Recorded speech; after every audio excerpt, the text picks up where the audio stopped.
creating tension and letting people rest in tension. That is the tactic of Jesus.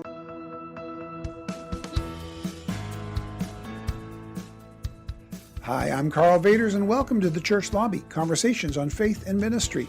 My guest in this episode is Payton Minzenmayer, and we'll talk about how to use storytelling techniques to make your message stick. Have you ever noticed that people don't pay attention to sermons the way they used to?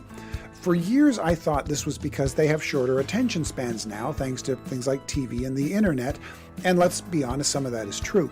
But it turns out that there's a lot more happening and that we as pastors and communicators can actually do something about it.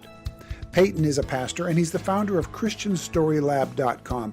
It's a very new website that offers weekly ideas for how to make our writing and speaking more engaging by using the aspects of story just like Jesus did.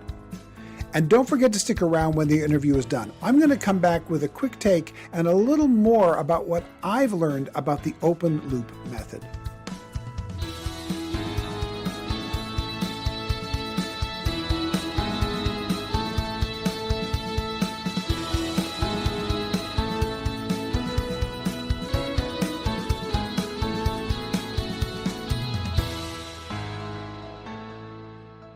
Well, Payton, it is good to have you in the church lobby. Welcome. Yeah, thank you. I'm excited to be here. Now, you are a pastor in Florida I am. and just recently started the Christian Story Lab. And by recently, I mean just a few months ago. That's right. Somehow I got alerted to it within weeks after it started, and I've really appreciated what you've done and looking forward to more. Give us a quick overview of what is the Christian Story Lab about and why did it start? Yeah, so the Christian Story Lab, its model, its mission, our vision for it is to help Christians craft compelling stories that resonate, not alienate. It seems like in Christian media has been saturated with preaching over just good storytelling. And it has really pushed people away from the Christian message. I believe that Christians hold the greatest message of all time, and we need to be excellent storytellers. And since I was a kid, I've loved stories. I like to tell people I was the first Audible before that was a thing, because my grandma, we used to go on these long car rides, and she would have me read the book out loud in the passenger seat. And I would do that for hours and hours. I wrote my first book when I was 10 years old. I've dreamed of having my book on a spine, and that finally came true last year. I've been obsessed with all of the undercurrents of what makes a good story. And what was missing from it was my Christian faith. I mean, it's just like every other business and medium and secular message has great storytellers, but they're out there, but there's not as many Christian storytellers. And so the mission is just help as a learner myself, as I'm learning what makes a story, a good story, learn the tactics, I just share those. And that's what the Christian Story Lab is about. I love it because Christian artwork has had ups and downs through the millennia. Mm-hmm. Yeah. But unquestionably, the first Christian art form was the story. Mm-hmm. Yep. I mean, before paintings, before sculptures, before anything, Christians told stories. In fact, the New Testament is really clear that Jesus never taught without telling a story. So it is the original Christian art form. And Jesus was such a master at this, where he would tell a story. I mean, just the parables or the Sermon on the Mount, he would tell this story, but then people would walk away chewing on it. Like some of them would walk away confused. Some of them would walk away furious. Others of them would walk away inspired by it. That is good storytelling, where it's like, I don't have to tell you what to believe. Like the story does the heavy lifting. It's giving intelligence back to the audience and making them work for it and chew on it. And yeah, we've lost it. We've lost it somewhere along the way. And if you're a preacher, a pastor, if you are into animation or art design, if you're a novelist, we're all storytellers. Every single one of us. Doesn't matter who you are. If you're a parent, grandparent, you are a storyteller. So as a Christian, we need to learn how to tell excellent stories. Yeah, you said we somehow lost this along the way. Any thoughts about why we lost it, when we lost it, where it went? I hinted at it earlier. I think a lot of it is fear and it Mhm. is fear of not getting people to make decisions right there in the moment, of a fear of just people walking Uh, away from the faith because we don't feel like we have just laid it out black and white as clear as we can. Like we've gotten really good at making the gospel black and white, which in many ways it is. It is like it is simple. You just need like the basic beats to get to mhm. Jesus. But in that process, we have stripped it down of all of its beauty. And I just think, we have sacrificed storytelling over messaging.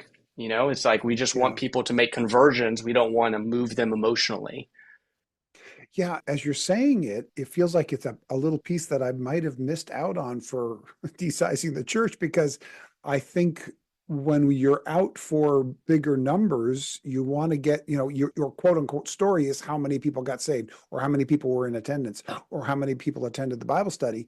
And the attendance, the stats, the figures and numbers have kind of replaced the story in a lot of ways. And that's a trading down for me. That's because Yeah. Jesus was not in a hurry to get people to sign on the dotted line right away. He let things ferment in people's Yeah. hearts and lives. He wasn't in a rush.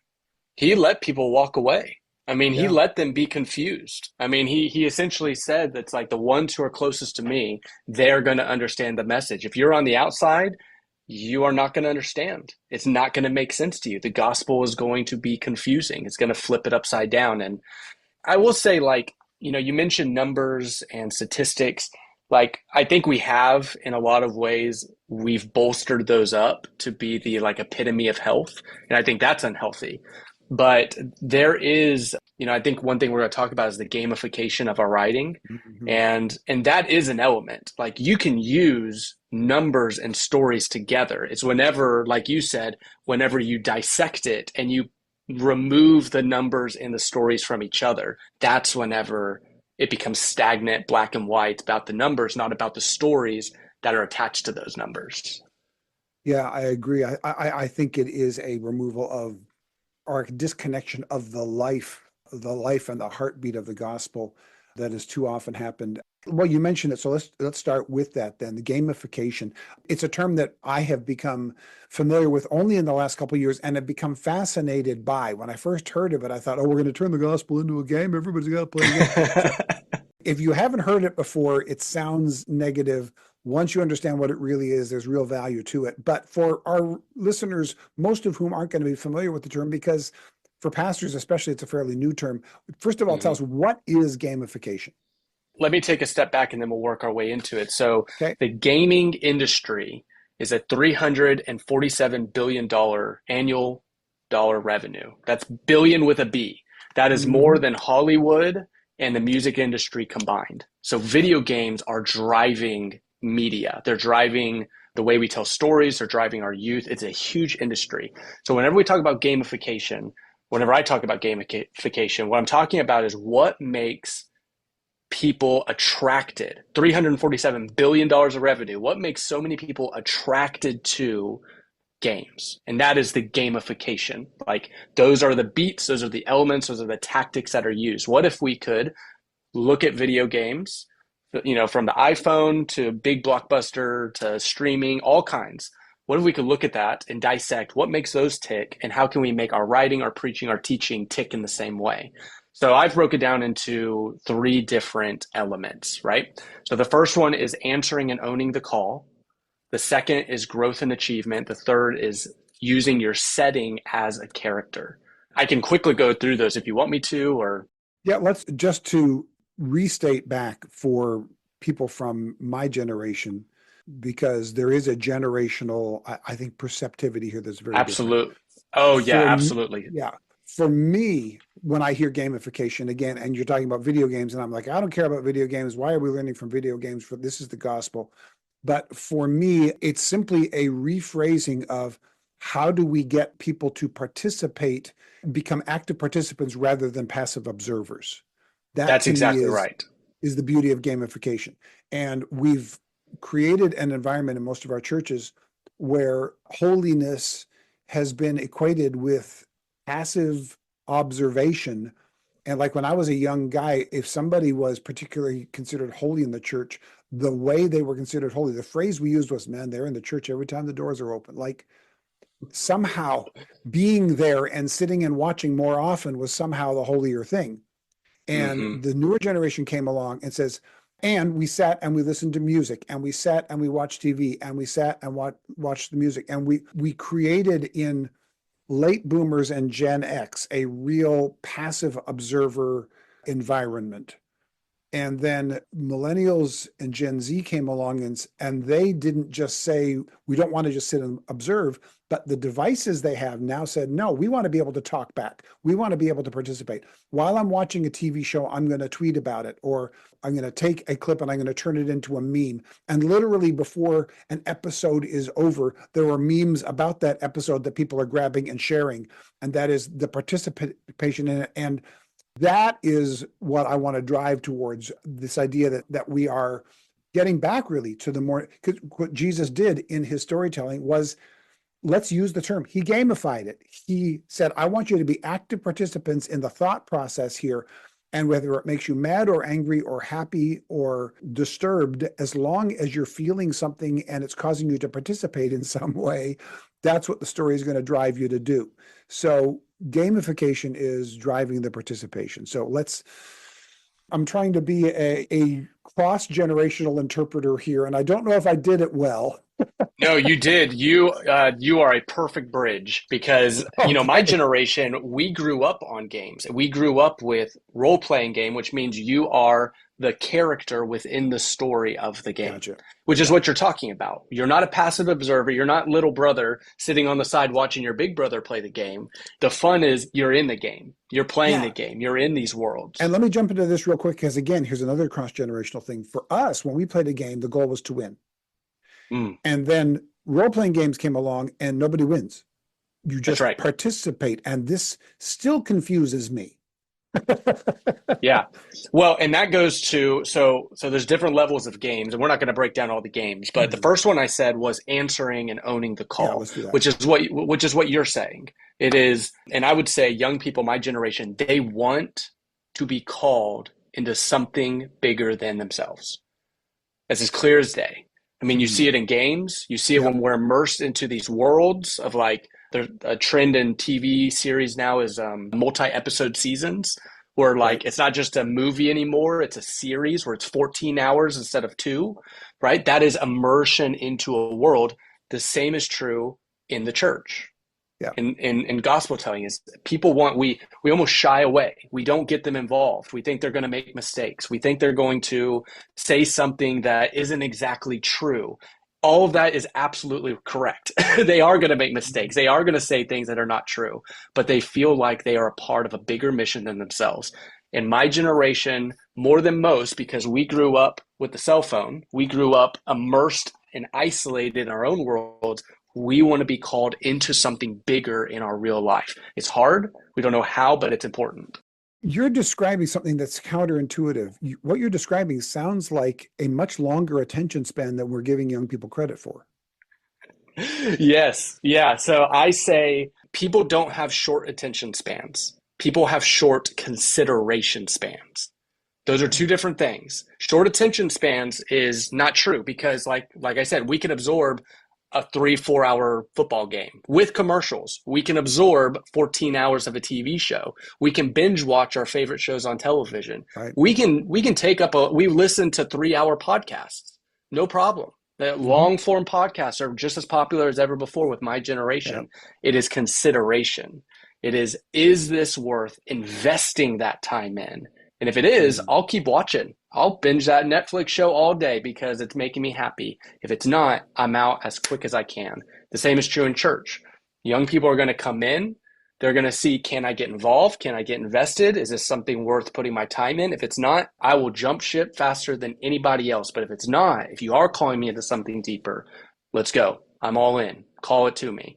I have this with a young guy right now. He has no idea, has never evangelized. I've been ministering to him for a couple of weeks, couple of months, and then now, boom, start a Bible study on our local state college. Get in there, get invested, get with other people, get around the Bible. and start studying with others. I mean, that is just calling them, and that is answering the call, right? That is getting invested. Yeah, this is a real shift in thought process from what I was taught. So this is the generation that is invested in the meta narrative. They Mm, want the full multi-season meta narrative of a favorite TV show will get them, like you say, to binge watch. And of course, the Bible has the ultimate meta narrative. exactly. No. Yep. So it's not just pulling the verse of the day that fascinates them anymore. Tell me how it fits into the meta narrative. Yeah, and Yeah. there are some really good companies that are doing this with the video game realm, in comic books, and I mean it's just that immersive. But I think it can be done in churches as well when we call Okay. people into mission. Okay. Gamification. So the first step in gamification, restate it for us again. Yeah, it's answering and owning the call. So it's like Okay. you are the role player in that game, you are the role player in that church, in that story. You pull in that element. The second one is called growth and achievement. So video games thrive off of this. And what it essentially is, it is milestones, it's rewards, it's power-ups, it's that progression. You know, a good story has a really good start, a really good end. So that's what we're taught in school. That's what we're taught in preaching class. That's what we're taught. Hmm. You know, it's like come in strong, in strong. And then it's like we almost give ourselves liberty to get lazy in the middle. But Yeah. a good story does not get lazy in the middle. Right. Instead of having hits, it has progression. It has progress. And this is where like your numbers come in. So it's like you might have a big call to mission. You know, we do a mission Sunday, sorry, where we raise the money in one Sunday that we'll put into mission for the rest of the year. Boom. That's a huge start for us for the beginning of our mission fund. And then at the end, we go on a mission trip. I take a small team to Liberia, Africa every year. And that's, you know, a great conclusion to it. So what are we doing in the middle? What is the story we're telling in the middle of that? Because I mean, let me give you a literary example of this. So Hunger Games, everybody knows Hunger Games, you know, Katniss Everdeen and the districts and kids going into the central area to basically fight for their lives. Okay, what is the metric in that story? It's the chimes every time a person dies. And you Right. can see that progression slowly dwindling down and down and down until you get to the climax. Our main character is now faced with one on one. So that is a progression of a story. So you can do it Yeah. all over the place. The point is, don't get lazy in the middle. What a good game does is it has an awesome beginning, a satisfying conclusion, but it moves the player through the game by progression, by milestones, by rewards, etc., and using those Yeah. beats to push the person forward. I love the phrase "don't get lazy in the middle." It reminds me, and I'm trying to remember where I heard it from, but there was somebody, I think it was a Hollywood screenwriter, he says, a bad screenplay goes like this. This happened, then this happens, then this happens, then this happens. And he says, when I'm going through my screenwriter, my thought is you can never have this happens, then this happens. It has to be this happens, so this happens, so this happens, but this Yep. happens. But if it's just this, then this, then this, that gets boring and you clock out really quickly. Each has to lead to the other in a purposeful way with the occasional but that gives you a surprise that makes you go, oh, wait a minute, and kind of re-engages you even on an endorphin level where you're now, oh, okay, wait a minute, that's not where I expected it to go. But everything has to have a purposefulness to it. Mm-hmm. It can't just be one statement, then another statement. And for years, we kind of got lazy where as long as the point's alliterated, I'm just as guilty as anybody on alliteration. yeah, right. Oh, it spells grace. That's fascinating.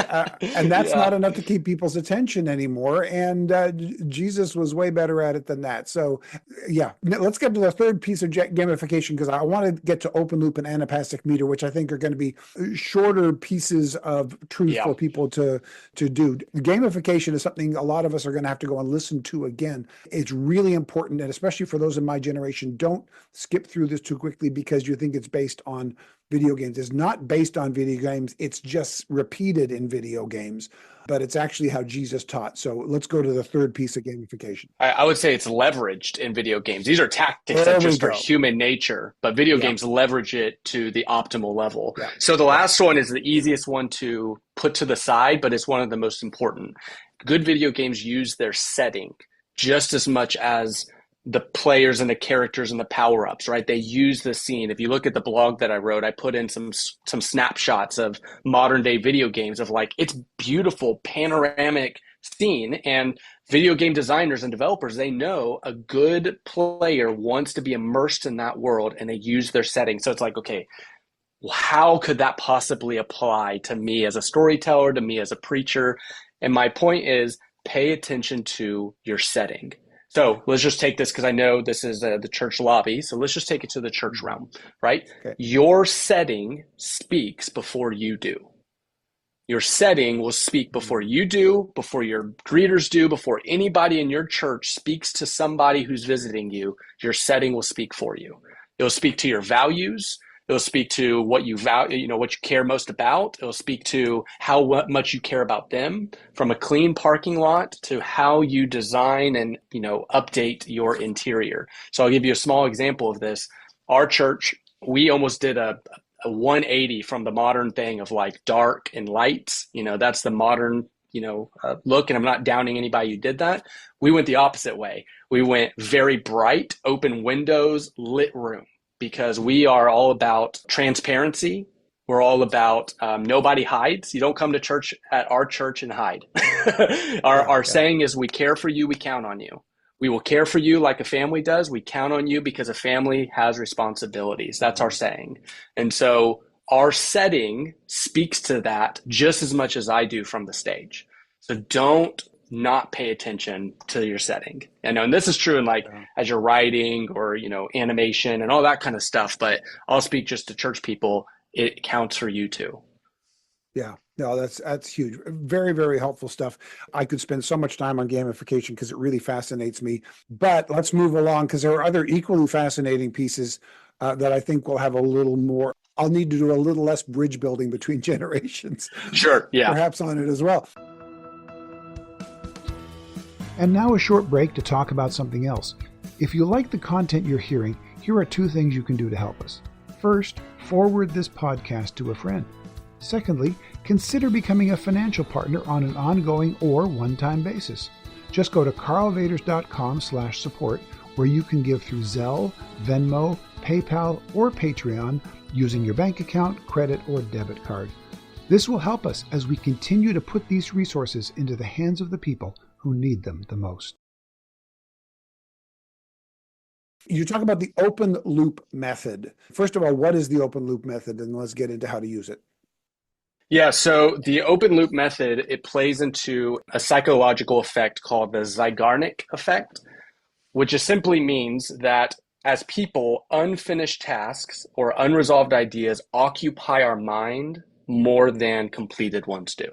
Mm-hmm. So we lock in on things that are not finished more than we do things that are finished. And this is where the open loop strategy comes into play. So imagine I open a loop as a communicator.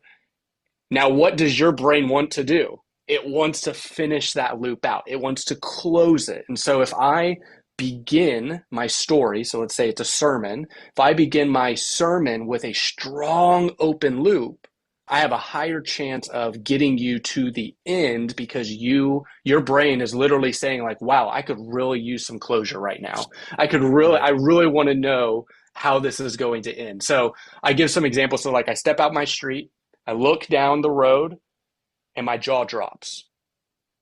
Okay, so if I just stop there, it's like, well, what did you see down the road? What is there? would my jaw drop as well? Right? It's the villain goes into town with a body-sized bag draped over his shoulder.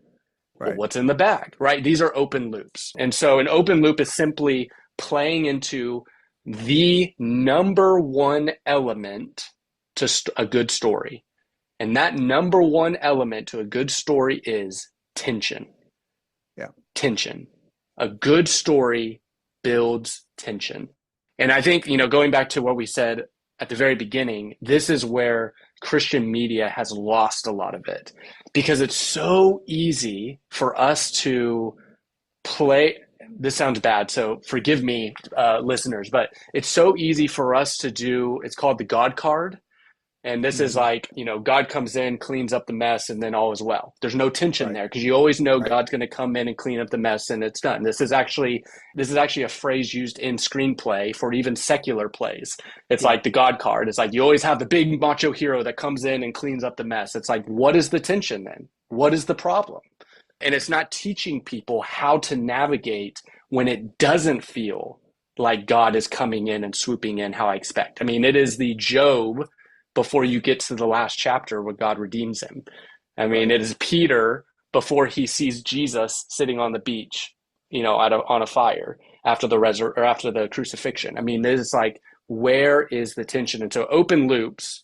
All that to say, open loops is a tactic to create that tension early to keep your readers engaged so that they can find that closure that they want. Yeah, this is something that I have really begun to appreciate recently. Somebody recently sent me a little video clip thing that's, I can't remember who put it together. And it was something, why does every Christian video start like this? For some reason, it's the hands together coming up, hey there, how are you? And separating the hands. And every one of them almost always says, we're so excited about such and such. And I'm like, I don't care what you're excited about. Make me excited, right? Exactly. Yeah. Or make me feel something. Yeah, yeah, exactly. Yeah, make me feel something. I've been working, and it's something I have to be very, very conscious about because I was raised in a different environment where these kinds of things of catching somebody's attention real quick with a video clip wasn't part of our language. We didn't have to. They showed up, they sat in church, they were going to stay until the end of the sermon anyway. So we kind of got lazy, I think. But so now I try to start with something with, again, creating tension, creating, hey, here's a problem I have. I'm sure you have it too, or asking them a question without resolving the answer. And I think some of it goes back to earlier. We lost the plot on using story because we were afraid, and we were afraid to let something hang even for a short period of time. Several years ago, I actually did a sermon series through Genesis, and I got partway through Joseph's story, and I left Joseph in prison for a week. Mm. So I didn't finish the sermon with Joseph gets out of prison, the baker, and so on. And no, I stopped it with Joseph sitting in prison. I went, Joseph sat there for a couple of years. You're going to have to sit with this for a week. Yeah, that's Next good. week, we're going to go to the next chapter and see Joseph come out of prison. And and everybody knew what was going to happen next week, but the anticipation of it, like, you can't end a sermon like that. Well, why not? Hmm. Yeah. But a lot of us are afraid to even start a sermon like that, where we're going to leave people in tension for just a couple minutes. Yeah, I think the worst thing that somebody could do, and I did it and I still do it periodically, is the first thing that comes out of your mouth is, "Good morning, church. How are y'all doing?" And then some stupid joke that doesn't really, gets a couple of chuckles out there. It has nothing to do with your lesson. The Right. best tactic that you can do is just going straight into it. Immediately move into story, move into the tension, and like you just mentioned, end with that. So instead of feeling like, because here's the thing, what I like to tell people is that here was so I can guarantee you're not going to leave church this morning and all your problems are going to go away. That's not going to happen. But here's what I can guarantee is that if you come back next week and you spend the next every day over this next week closer and closer to Jesus, that burn, that hurt is going to alleviate over time. Like, it is a process. It is not well, you came to church this morning, so you're good for, 7 days. Come back next week. It's like, we can't wrap up people's problems because that's an automatic disconnect. They automatically know, well, that's not how I feel. So he obviously is not who I am. He doesn't know what I'm feeling. So Yeah. yeah, creating tension and letting people rest in tension, that is the tactic of Jesus. Yeah. Yeah. For me, simple phrases like, have you ever is a great way. So people are Mm, wondering, what does the open loop look like? Well, have you ever been frustrated with trying to figure out, if God loves me, then why is there a hell for evil? And then yeah. let that sit and go. By the end of the sermon, we're going to address that, but let them sit in that question for a while, because one, it acknowledges where they are. I think it honors their intelligence Yeah. to acknowledge that you feel this tension, and it's okay to feel that tension. And we're going to address that tension as best we can today.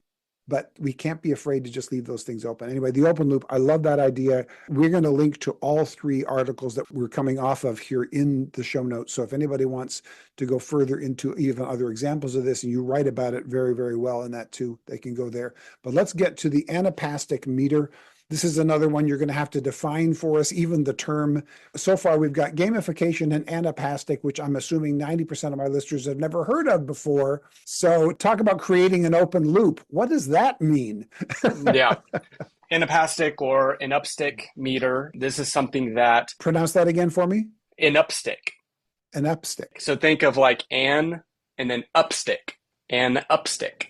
Okay, Yeah. so I had to learn how to pronounce it because I've only ever seen it in print. Okay. Well, listen, I had to listen to a Google video to like, how do you say this again? And I have to ingrain it in my brain. Because here's the thing, it's something that we're all fairly familiar with. We just don't have a name for it. And the Right. reason we're familiar with it is because it is a regular rhythm of writing. So this is a poetic meter, Yep. and it is a tactic that you can use to make what you're saying more memorable.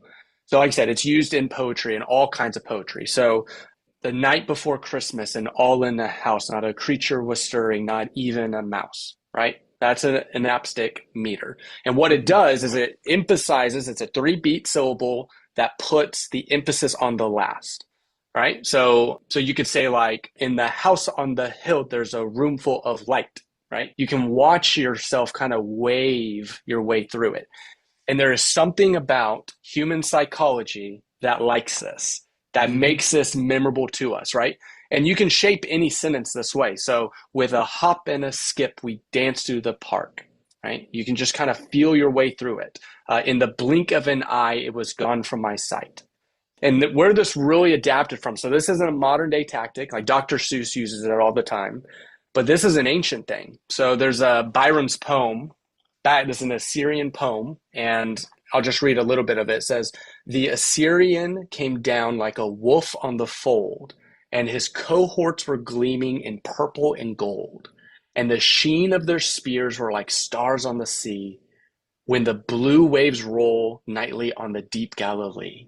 Isn't that beautiful? I mean, the words are great, but it's not even in the words. It is The rhythm. the way the words flow out. Yeah, the Yeah. rhythm. And we can do this, we can adopt this, we can leverage this in our writing, right? So again, we're in the church lobby, so let's just look at it from a Christian perspective, from a church perspective.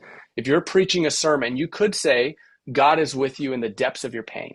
Right? He's with you in the depths of pain. Or you could say something like, in the depths of your pain, he is there by your side. In the depths of your pain, he is there by your side. You want people, we talked about Jesus and people walking away and chewing on his thoughts. You want people walking away remembering not your words, but what your words are representing, that they're Yeah. representing the gospel. You want them chewing on it. And, in the light of his love, we were saved by his grace. I mean, Yeah. that is a beautiful message of Jesus's words in Matthew. And it's like, just by simply structuring and paying more attention to how we say things can make them far more memorable to our listeners.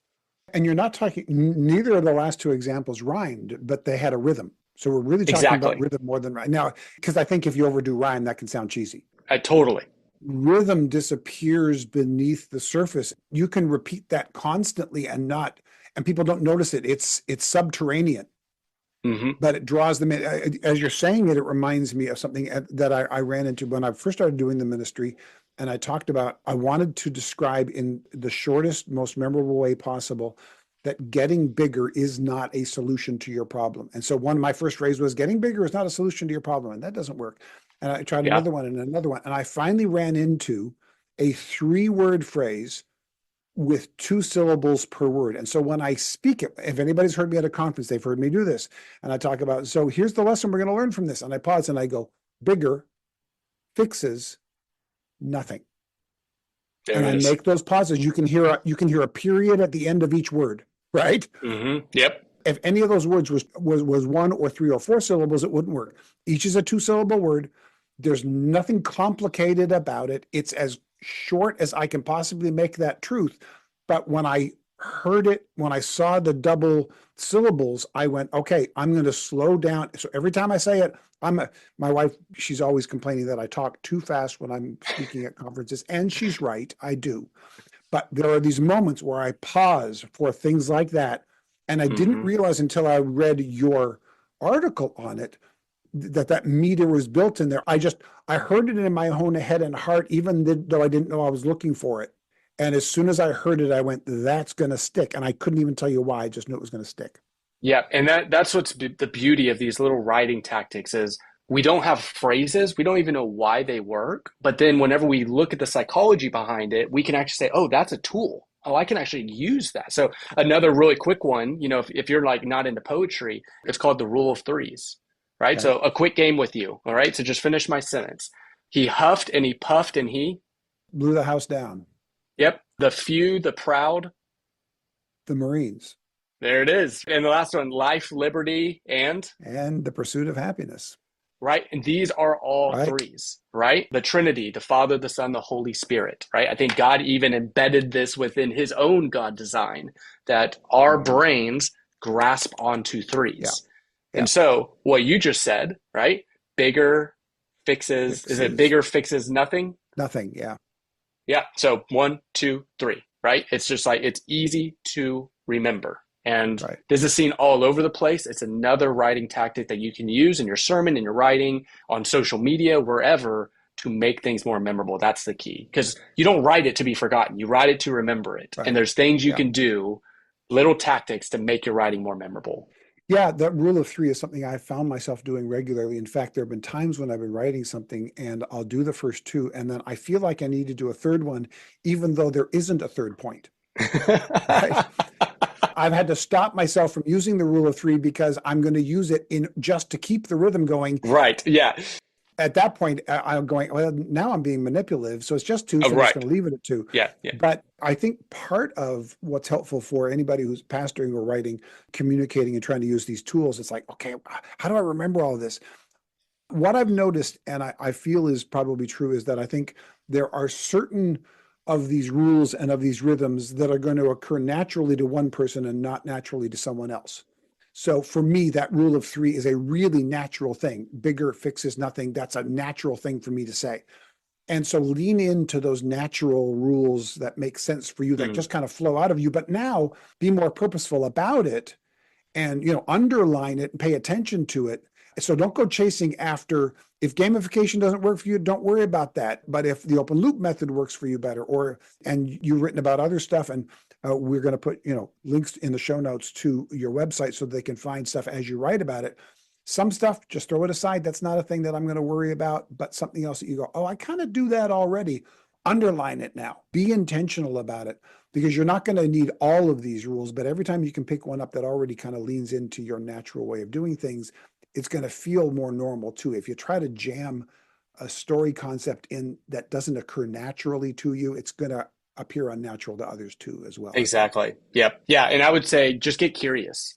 Just get curious about it. If you read something, you see something on TV. I mean, this is what I do.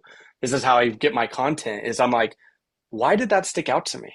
Why am I wanting to watch this again? Why did I underline that in my book? It's just, you get really curious. You dive in a little bit deep. You're like, oh, there's actually a method to this madness. There's a reason I'm remembering it, and I can leverage it to get people to remember my stuff as well. Yeah, yeah, absolutely. I do believe there's a storyteller inside all of us. They say there's a book Amen. inside all of us, maybe not, but there's definitely a storyteller inside all of us. Definitely a storyteller. Yeah, and we all have a different way of doing it. So don't try to grab onto somebody else's style of storytelling. Use whatever tools work for you, and use the ones that work the easiest and most automatically for you as you begin this, because that's going to come more naturally. You won't then give up on trying to do it. If you can do the easy stuff first, you're going to learn, and it'll stick with you, and it'll stick with your listeners as well. That's right. Again, there's so much else we could go into, but what I want to do is, you wrote a great piece on 3 simple habits to elevate your writing in 30 days or less. And it's really, really practical. So I want to use it in the bonus material. So for those of you who are listening, if you want to get any of the bonus content for all of the podcasts we do, it is only for our partners and subscribers. You can become a partner or a subscriber really easily. To become a financial partner, go to carlvaters.com/support. If you want to get the free email and you don't want to become a financial supporter, well, that's fine too. We'll give it to you for free. Go to carlvaters.com/subscribe. Either way, you'll get the free weekly newsletter. Partners get additional bonuses as well. They get a free copy of every book that I write. Anything else that we create, you get free. You get a special gift at the end of the year. You get birthday cards, all kinds of cool stuff. And we'll actually spend time and sit and chat with you. So if you become a partner, carlvaters.com/support. or for just the free newsletter, carlvaders.com/subscribe. Each week you will get not just the links to the podcast, but you'll also get a link to the bonus material that is only available for supporters and subscribers. And for this one, we're going to do it on 3 simple habits to elevate your writing in 30 days or less. I would say elevate your writing and your speaking in 30 days or less as well. They're real simple tools that you can sit down and you can get going on today that will strengthen your storytelling muscles in a very simple way. But before we break for that, and before we draw this particular, the main podcast to a close, let's get to the right lightning round questions, okay? 4 questions that everybody's got to go through. First one, what are the biggest changes you've seen in your field and ministry in the last few years, and how have you adapted to them? Yeah, so this is, mine has been life change, spiritual change, transformation is not happening from the pulpit anymore. It's happening in relationships. And so, people are not coming up for invitations. People are not, you do every once in a while, but for the most part, it's happening in private settings. And so what I've actually done is I've gone to 3 or 4 or 5 key followers of Jesus, leaders in our church, and I said, who in your life, or maybe I have somebody, and let's start just studying and building relationships with them. We probably have about 10 of them happening right now. And then I have meetings with them saying, okay, how's this person doing? Where are they on their walk? Let's study, let's give them resources, let's plug them in over here. But it's very hands-on. And with a small church, you have the ability to do that as one of the leaders, the main leaders. You can get your hands on it. But if you have some key ministry leaders, it's like, put them in the pews. Don't put them in the pulpit. Yeah, I fully agree. It's the reason we changed the name of the podcast to The Church Lobby. It's to signal the idea that those conversations outside of the pulpit are, in fact, of greater value. And the smaller the church is, the more those private conversations matter compared to what they're getting from the pulpit. The pulpit still matters. It always will. But boy, those personal relationships, people are seeing the value of them more than they ever had before. That's great. Second question, what free resource like an app or a website has helped you lately that you'd recommend for small church ministry? Yeah, I know you said free or cheap, and this is maybe a little more expensive, but it's not expensive when it compared to the value you get from it. And that is, and Okay. I'm not a sponsor of them, I just use them. It's an organization that I'm really fond of called Church Fuel. So just church and then like the fuel you put in your gas. Right. And they have a couple of levels, but the one that we use as a church is $99 a month, and it comes with unlimited for you and 50 people on your team coaching. So ministry coachings. These are other ministers that may be in a different place than you, and they're able to just walk you through like, hey, here's something to pay attention to on your website. Here's a plan that you can have with visitors. Here's something that you can do in your community, and you can just kind of bounce off. Ministry is a lonely job, especially in small churches. And so, man, I was in tears, not kidding, yesterday with my coach of just like, it feels so nice to have somebody to just like root for me and like have my back and like walk me through, even if things don't work out exactly how we plan together. It's just so nice not feeling like I'm doing it entirely alone. But here's one thing I want to make sure all of your listeners know about. If you are a nonprofit, and most churches can qualify as nonprofits, and you qualify and you go through the process, it's something I learned from Church Fuel, is that if you go through the nonprofit process through Google, you can actually get, I'm not saying this number wrong, $10,000 a month in a Google grant for Google Ads. So I've heard about that. Yeah. this is a huge thing that churches don't realize. And all that means is that when people search churches near me, I'm looking for a church for my family, your church gets kind of pushed on that first page of Google. So that's all it means. It's nothing scammy or clickbait or anything like that. It's all genuine stuff. It just makes sure your church in Google is put in front of them. And it's $10,000 a month that is freely given to you. So that's something that Church Fuel kind of pointed me to and walked me through the process of how to set that up. That's great. And that's not $10,000 in cash. That's $10,000 Yeah, worth of Google ad space. Yeah. thank you for clarifying. Yes. Yeah. You're not They going won't send you a check, man. That would be great. Yeah. I would not be here. Yeah. There we go. There I we would go. be sitting back. Well, that would be, yeah. Okay. Third question. What's the best piece of ministry advice you've ever received? I don't know where I received it. I don't know who said it, but I think about it every day. Your impact hinges on your integrity. And as a young man, as a young pastor, that matters. And watching some giants fall around me, it's just Yeah. like, and it's not even my impact. It's God, it's kingdom impact. My impact hinges on my integrity. Yeah. That's absolutely huge. Fourth, what's the funniest or weirdest thing you've ever seen in church? Oh man, you're not going to believe this. So this happened maybe 2 years ago. So our church is right off of the main road. And I'll just go play by play. A lady was driving. She's probably 50 yards from a portion of our church. She's driving on the main road. And as she's driving, she sees her front tire come off of her car Whoa. and drive out in front of her because it's lost all of the friction, all the traction. Right. And so it's going So it's faster going than her faster. Yeah. vehicle now. So she watches her tire leave her car all while she's driving on the main road by our church, hit the curb, and enter into one of our windows of our church building. Wow. This was on a Sunday morning. Luckily, Oh, it was our founders hall, which is like our community hall. It wasn't where now we were setting up in there for senior Sunday for our graduating seniors.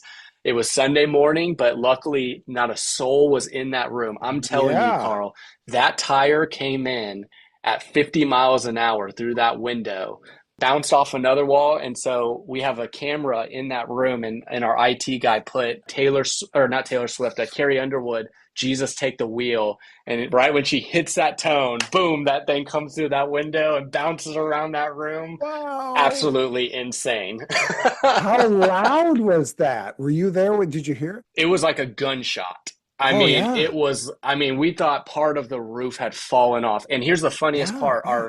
There's two of us ministers, our senior minister, he's in the kitchen when it happened. So he's just on the other side of the wall. He comes around and to this day, he's like, I'm not a cusser. I don't know how I didn't say something in that moment. All he said was, "What in the world?" He's like, "I'm amazed nothing else came out of my Wow. mouth whenever I saw what just happened." Yeah. Wow. That's amazing. That's really something. So, Wow. yeah, that's a fun story. I really do encourage people to follow you to get your newsletter. So what's the best way that people can connect with you to get that newsletter or any other information or contact you online? Yeah, you can find I'm mainly active on Twitter or X. You can find the Payton Men's, or you can go to thechristianstorylab.com. That's where my main newsletter is. I have a couple of others, but that's the one that we've been talking about here, thechristianstorylab.com. I'm sorry, christianstorylab.com. Take off the Okay. christianstorylab.com.